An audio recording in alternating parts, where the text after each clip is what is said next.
57초 손잡기보다 쉬웠던 고래 커플 키스. 복도식 아파트가 키스 맛집인 줄은 몰랐네요. 제작진의 섭섭지 않은 대접에 감사할 따름입니다. 알아서 불도 꺼주고 누가 현관문 박차고 나올지 모를 스릴도 느낄 수 있고 말이죠. 권보술수가 나올까봐 걱정했던 건 저뿐이었을까요? 키스하면 종이 울린다는데 영우에겐 고래 울음소리가 우웅 하고 들리지 않았을까 싶네요. 여기서 분명히 할 건 선은 영우 네가 먼저 넘었다. 사실 이번 에피소드는 지적장애인의 성과 사랑을 주제로 한 것이라 이 민감한 소송을 영우가 어떻게 해결할 것인지 궁금했는데요.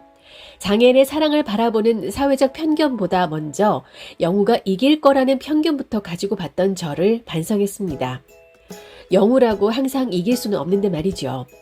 어쩌면 이런 결과가 영우의 현실을 제대로 반영한 것이라고 할 수 있을 것 같습니다. 증인으로 나온 의사가 했던 말처럼 지적장애인의 성적 자기 결정권과 자기를 보호할 힘에 대한 이야기가 주는 메시지가 컸습니다.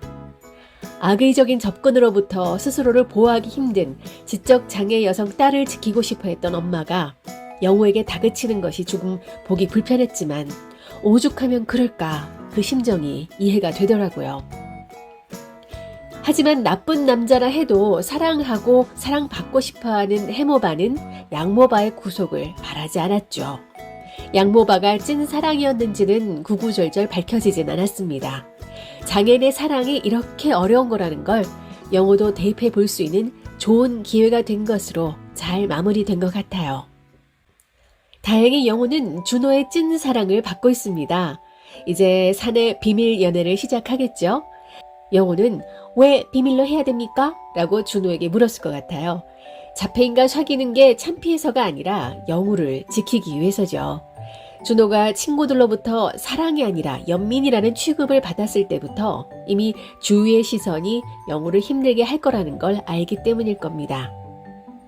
그나저나 속이 다 보여서 남 속이기 힘든 영우가 비밀 연애를 잘 해낼까요? 들키기 직전까지 수습하느라 진땀 빼는 준호를 생각하면 벌써 웃음이 납니다. 준호는 남을 속이는 게 아니라 영우에게 게임이라고 생각하라며 게임의 룰을 잘 설명해 줄 것 같네요. 이 고래 커플이 해야 할 게 참 많습니다. 영우가 작성한 데이트 목록에는 돌고래 해방 시위가 있는데 돌고래 모자로 시위하는 장면이 바로 이거였네요. 근데 혼자가 아니라 2인 시위라니. 돌고래 해방군 총사령관 우영우와 해방군에 입대한 준호 모습을 볼 수 있는 건가요? 조깅하면서 쓰레기 줍기도 있는데 망태기와 집게 들고 가는 영우가 바로 이거였네요. 그 밖에 믿음직한 김밥 맛집 찾아다니는 거며 앞뒤가 똑같은 말 찾기, 돌고래 보러 제주도 가기, 고래 꼬리 모양 도마 만들기 등을 하는 고래 커플의 행복한 데이트를 다음 주면 실컷 볼 수 있을 것 같습니다. 그런데 이런 행복 뒤엔 늘 위기가 도사리고 있죠. 준호가 절친 민우에게 연애 사실을 알릴까요?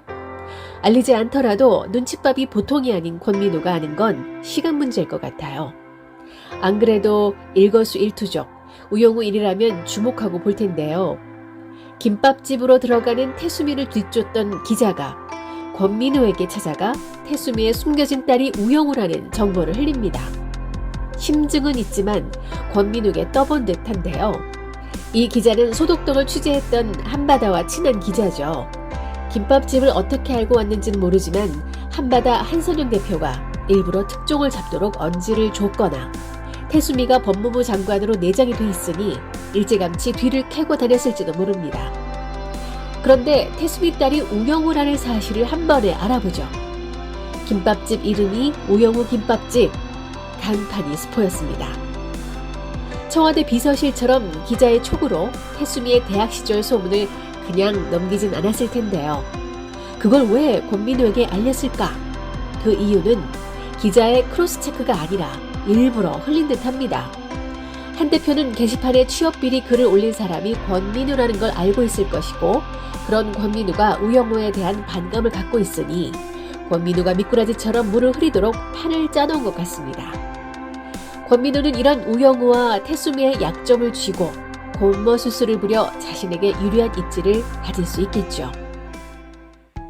다음 주 주제가 로또와 당첨금을 놓고 다투는 친구들의 이야기를 다루고 있어서 영우와 무관치 않아 보입니다. 모든 에피소드의 주제가 영우의 성장이나 주변부와 연결돼 있죠. 권민우가 쥐고 있는 패는 로또지만 절친인 준호의 여자가 우영우라는 사실을 알게 됐을 땐 갈등하게 되는 상황이 올 것 같습니다. 패를 쥐고 있지만 친구를 생각하면 이용할 수 없는 입장. 권민우는 어떤 선택을 할까요? 이럴 땐 권모술수가 아니라 바보 친구 권은가였으면 좋겠습니다. 한편 영우의 친구 봄날의 햇살 선녀 수연이도 뭔가 일이 벌어질 것 같은 느낌이 듭니다. 영우가 소개해준 털보와의 소개팅이 아재 개그의 폭탄으로 초토화되자 멀쩡한 집까지 불이 났다고 뻥치고 도망쳐 나왔죠. 수연은 욱하는 마음에 그동안 쓸데없었던 몸뚱아리 풀러갔다가 원나의 대상을 만난 듯한데요. 다음날 재판에 봄날의 햇살 개나리색 정장 그대로 입고 나온 수연은 준치적이고 급진적인 하루를 보낸 게 맞을 겁니다. 근데 이게 나중에 수연이의 발목을 잡을 것 같은 불길한 예감이 들고요. 왠지 다른 에피소드와 연결이 될 것 같다는 생각이 든단 말이죠. 서브 아빠 정명석 변호사가 각자 딴 생각하고 있는 이들 3남매를 잘 보살펴 주셨으면 좋겠습니다. 중요하게 짚고 넘어갈 게 있죠.